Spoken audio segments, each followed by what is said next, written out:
Hi everyone, I'm Sarah. By popular demand, I'm going to be teaching you guys how to make sourdough bread, just a simple sourdough loaf using a sourdough starter.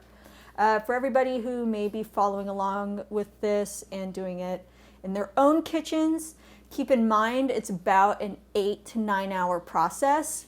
It's not an active 8 to 9 hour process. You have actually probably 3/4 of that is all downtime, either waiting for things or the dough rising or the dough baking.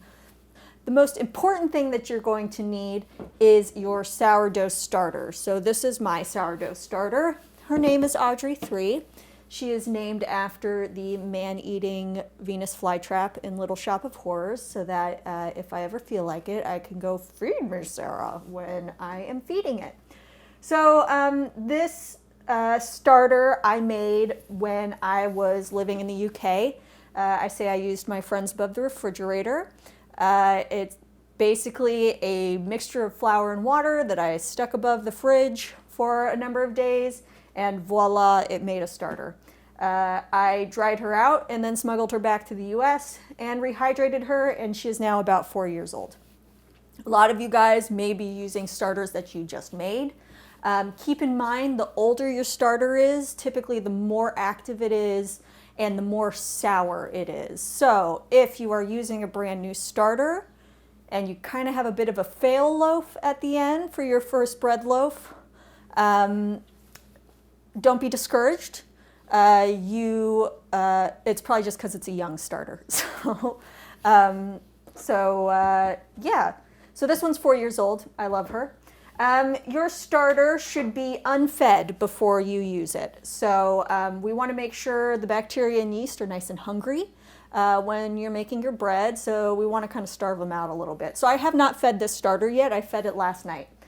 If you keep your starter in the refrigerator, you're going to want to pull it out about 24 hours in advance and put it through 2 feeds. So that would be one feed the morning, 24 hours before you plan on baking with it. And a second feed in the evening before you start baking with it. I typically feed my starters about a cup of flour and half a cup of water. A lot of places say that you should do equal weight of feed to the amount that your starter weighs. I never listen to that. I just always do a cup and half a cup, no matter how big my starter is. So, most important part of this is your sourdough starter. It will not be a sourdough unless it uses a starter. Second most important ingredient is water. I use bottled water. The main thing is you don't want chlorides in your starter. It can do something called skunking your starter, I think. It can make it kind of smell and taste a little bit weird. Unfortunately, our house here uses a water softener and uses chloride salts as part of the softener. I know that you could technically let the chloride evaporate off of the water. I don't trust it. So I use just bottled water because then I feel better about myself. The third most important ingredient is going to be your flour. There's 2 different kinds of flour that you can use. The main thing is you primarily want to use unbleached flour both for feeding and for baking with your starter, because bleached flour could have chlorides in it. I realize that right now with the quarantine, getting your hands on unbleached flour is a bit difficult. So I actually have been feeding mine some bleached flour. It's not the end of the world. You can use either bread flour, which I have here. A lot of grocery stores have started selling it with the flour shortage, or you can use unbleached all-purpose flour. The difference is going to be your knead times. Bread flour already has a lot of gluten in it. It'll be nice and stretchy. Your kneading will be relatively fast. If you're using all-purpose flour, you are going to need to have an additional bag of gluten. Bob's Red Mill is the only company that I know of that makes packaged gluten. It's basically just dried out powdered gluten. And to make all-purpose flour into bread flour, you have to add the gluten to it. You'll also need non-iodized free-flowing salt, a kitchen scale, mixing bowl, there, a spoon, a wooden spoon, bench scrapers, an enameled cast iron Dutch oven, a wicker rising basket, a lint-free towel, aluminum foil, a small pot. So the first part of this process is you're going to want to measure out 250 grams of water into your small pot and heat it up to about 100 to 101 degrees. You'll know when it's about 100 to 101 degrees when it starts to feel warm when you stick your finger in it. So you don't want it to be cold and you don't want it to be boiling. You just want it to be warm. Once that's heated up, we'll add it and measure out the weight into our large bowl. Gotta wait for the water to heat up. So our water's now nice and warm. When I stick my fingers in, it feels lovely. So we're gonna add it to our mixing bowl. Put our mixing bowl onto our kitchen scale. Now you're gonna have to tare the scale so that it says 0 on it, so that we get an accurate measurement of our water. So then we pour our water into the mixing bowl. After we add our water to the bowl, we're going to want to add 500 grams of our starter. So we'll tare our scale again, so that says 0 grams, and we're just going to start pouring. Nice bubbly starter.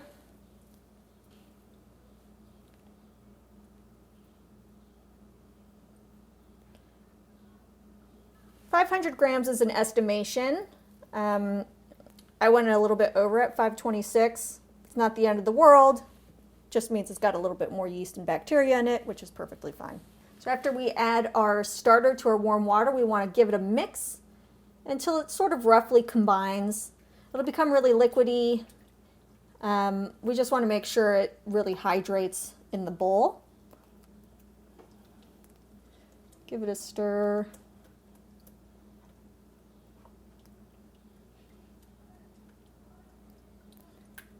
So you should get something that looks roughly about like this. You'll still have some chunks of starter in here, but it'll be pretty watery. Now we're going to add 500 grams of our bread flour directly into the bowl. So I have tared our scale so that it says 0 grams so that I get an accurate measurement. And I want 500 grams of bread flour. So start adding, okay, that's 170. 320. This will probably end up being about 3 1/4 cups of flour, I'm going to estimate.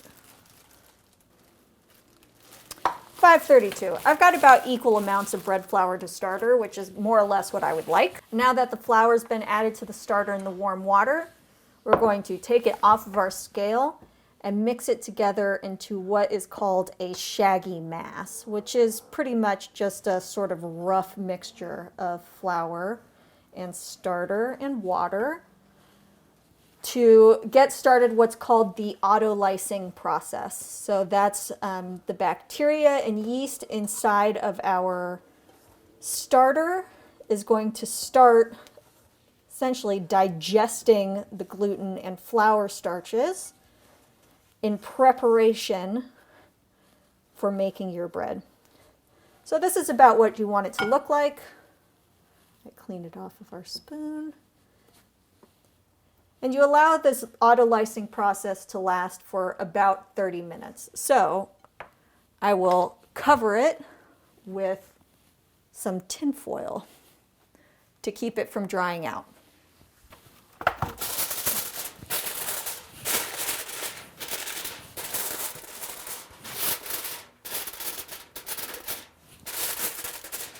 There we go. And now we let it sit for about 30 minutes.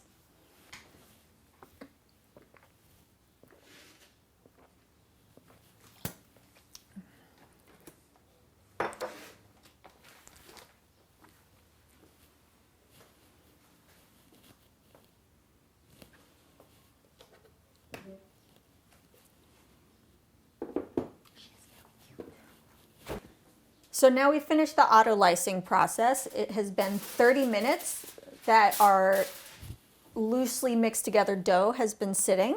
And it's time for us to add 15 grams of salt to our dough. So we tare the scale to make sure we get an accurate reading. And then I just start pouring the non-iodized salt into our dough until it says roughly 15. There we go. 16, 18. And we'll start mixing it with my hands in the bowl to sort of begin to mix in the salt. And then we'll pour our dough out onto the countertop.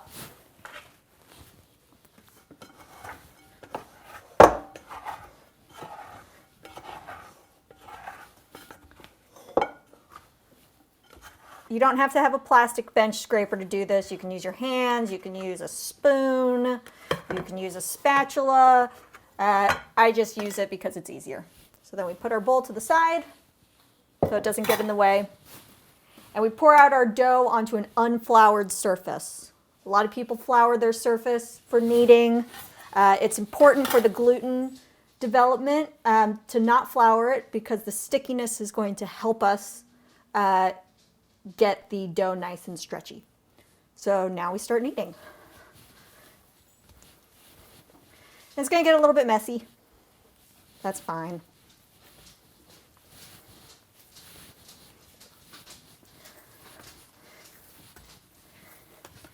Then it'll start to come together as a ball. Using bread flour, it's going to take a lot less time for us to get the gluten all nice and ready and stretchy. If you're using all-purpose flour with gluten added, you should expect it to take probably about 10 to 15 minutes of kneading until it's ready. And you can see already it had started out really quite sticky, and now it's sort of made a bit of a squishy ball. And notice it's not sticking completely to the surface, so the flour on the surface of your countertop is not very necessary. And when I knead, I'm mixing the dough to make a more uniform mass, but I'm also trying to stretch the dough out. So we don't want to just knead it like this. All that's going to do is kill your wrists. I am pulling the dough to stretch it while I'm kneading it.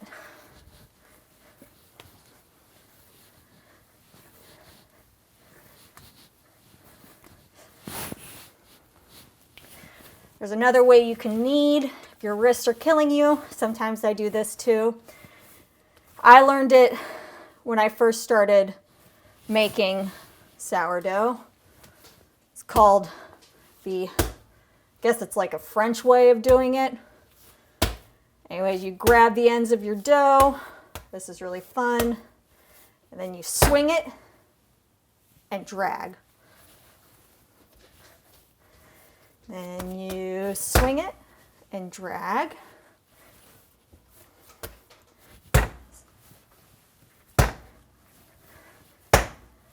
And what this does is it twists the dough and helps you out developing the gluten some more. So sometimes if my wrists start getting tired, I'll resort to doing this. And I'll go back and forth between methods of kneading. And it will take at least 5 minutes in order to get to the right texture and consistency that you want. And when I get to that point, I'll show you how you can tell that your dough has been kneaded enough.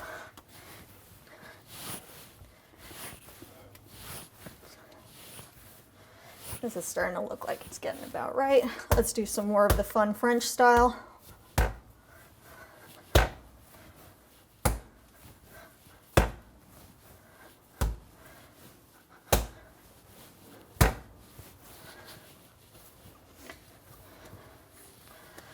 So By the time you're done kneading, it should feel nice and smooth. A little bit sticky, that's fine. And we'll test to see if this is ready. So I'm going to do the window pane test to check to make sure that the gluten is developed enough in the bread. You want to make sure that you have a stretchy enough dough so that when your sourdough starter is fermenting and producing gases to make bubbles in your bread, that the gas doesn't just escape, that it stays in the bread so that you don't end up with a dense loaf. So we take a ball of dough and we stretch it out into a little square. And then I'm going to turn around. I'm going to hold it up to the light. And if I could start seeing light through my dough, that's fine. It's okay if it breaks a little bit.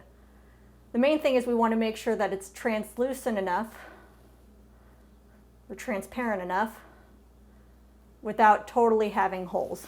So that looks pretty good. That's ready. You can see light through it. So I'm calling it good. Now is when we do use a little bit of flour. And we just sprinkle a little bit of flour onto our top.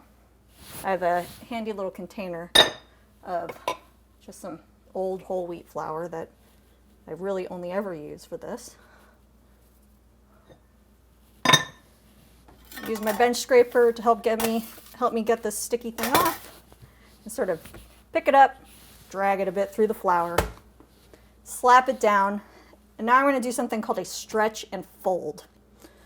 So what we're wanting to do is further develop the gluten and help mix it up a little bit. Make sure the starter is really evenly integrated into your dough.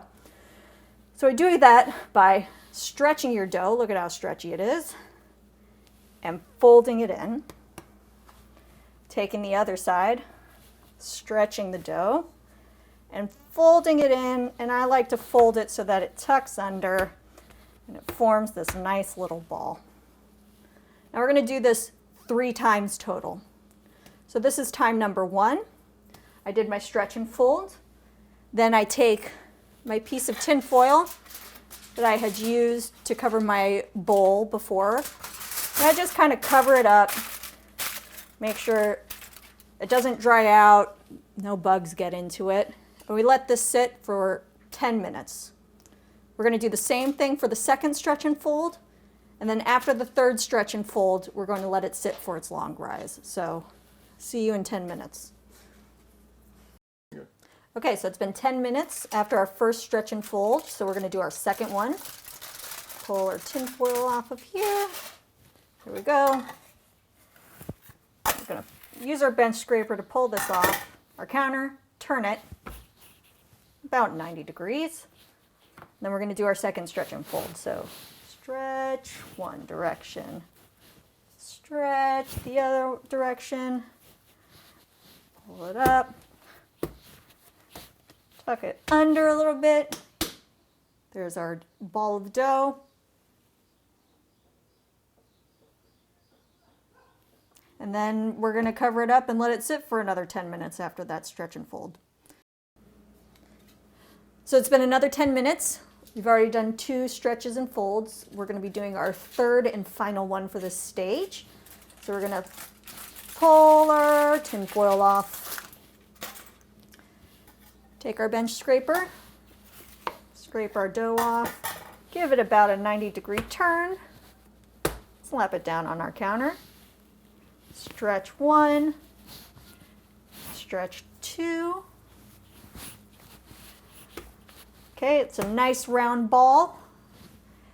And we're going to put it in a clean mixing bowl for the long rise phase.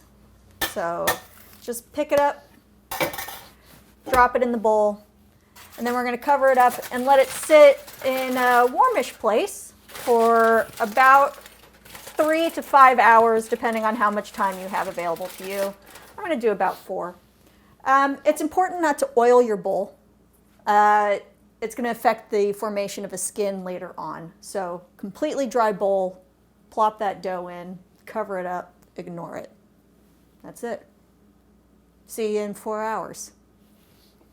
Right, so we're back. It's been 4 hours and we've allowed our dough to rise and more or less ferment. It's not super noticeable because the mixing bowl that I use is actually really quite large. Really what it's looked like is that it's flattened out, but it's gotten bigger. So we are going to pour our dough out of our mixing bowl. This is why I like the plastic scraper, because it seems to take a little bit more out at once. And we are going to do something called pulling, which is going to help create a skin around the outside of our loaf that gives us a nice dense crust. So we're going to start this first by doing a stretch and pull like we did a few hours ago. So we stretch and fold, stretch and fold. And then to pull the dough, you don't want to have a flour, you don't want it to come into contact with the floured surface. You're relying on the stickiness of your counter. So what you're going to do is you're going to kind of gently cup the back side of your dough and have your hands like this. And what you're going to do is you're going to pull your dough towards you so it starts to tighten up on the top. So sometimes I do it a couple of times. And what this will do is it'll create a nice kind of smooth, firm skin on the top of your dough. So you don't have to do this too many times. It also feels really nice. So when you're pulling, you're going to cup on one side and then gradually move your hands underneath. And that's what's going to help kind of progress the loaf towards you.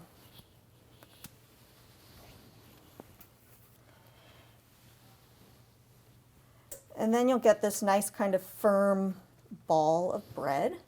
And just like these stretch and folds, we're going to do this 3 times with 10 minutes in between and a shorter rise than the last time, but still about an hour to 2 hours.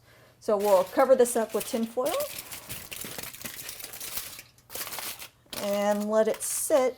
So it's been 10 minutes, so we are back for fold number 2. Pull number 2. For any remaining pulling here on out, we will not be doing the stretch and fold. We only do that once before we pull. So we'll do exactly the same thing that we did last time. Cup your hands behind your dough, drag the dough forward as you start to tilt your hands underneath the dough ball.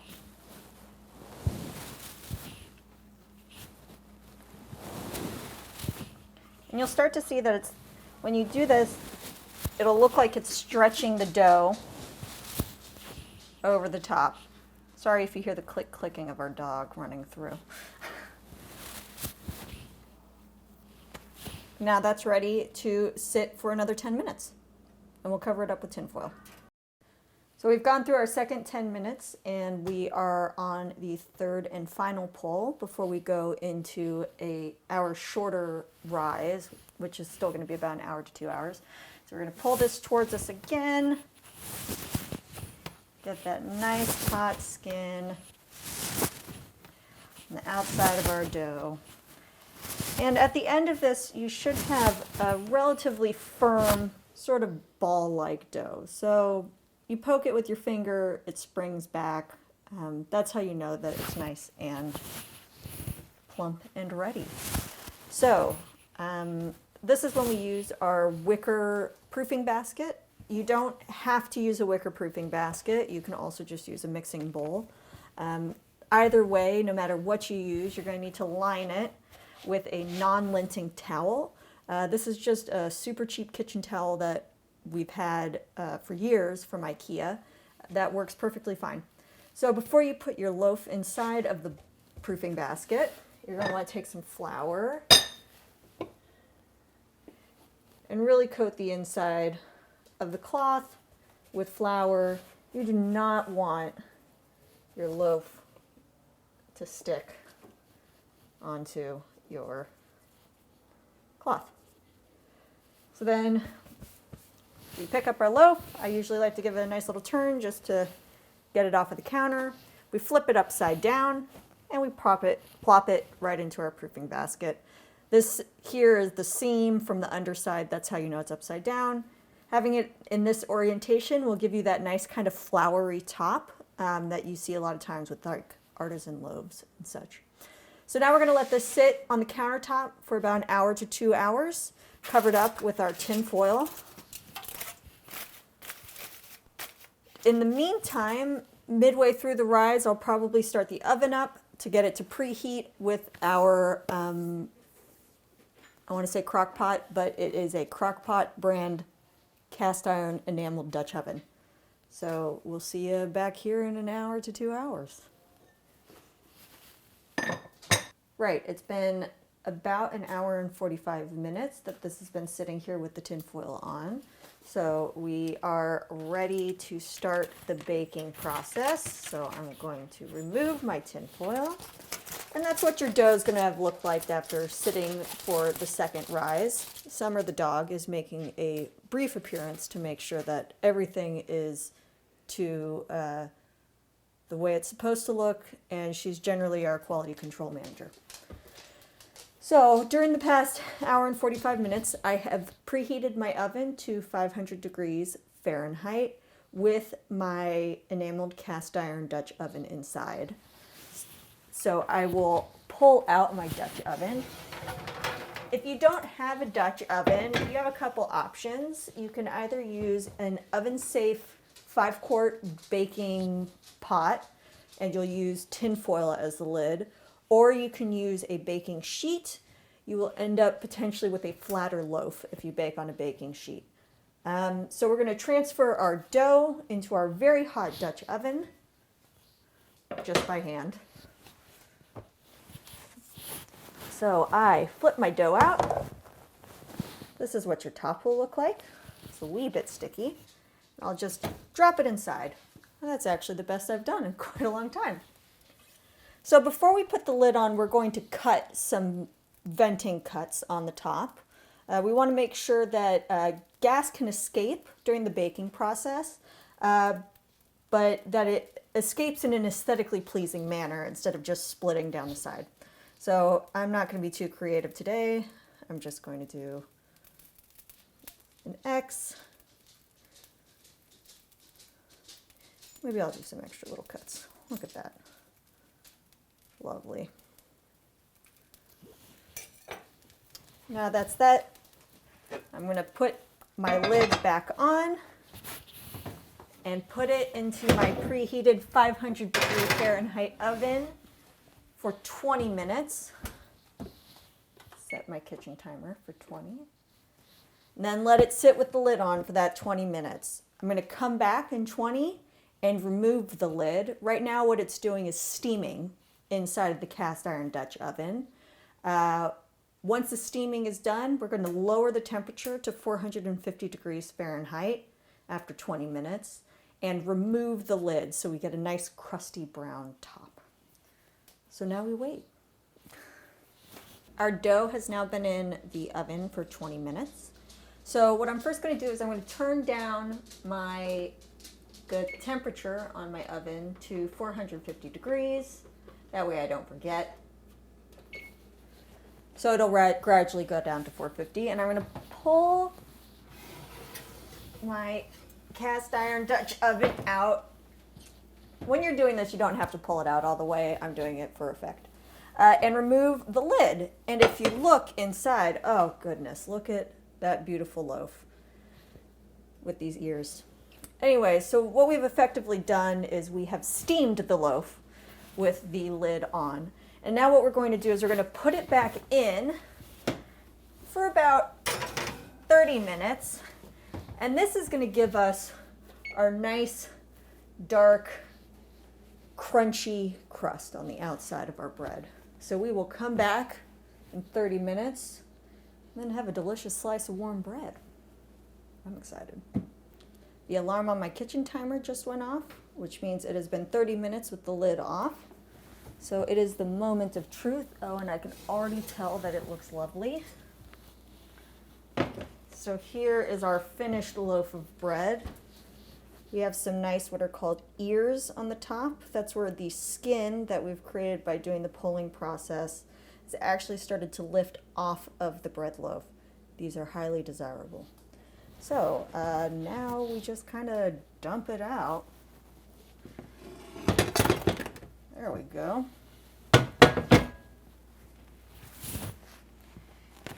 And here is our beautiful round loaf of bread. It's really hot right now, but I will cut a little piece off of the end so we can see what the, oh, this is dangerous. So we can see what the inside looks like. Oh, that is crispy. Make sure I don't demolish my stovetop.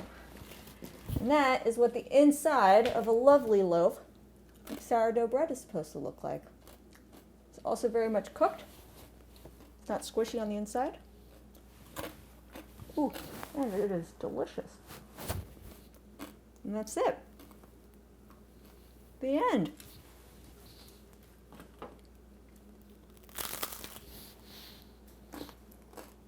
Oh yeah, that's good. James, you want some?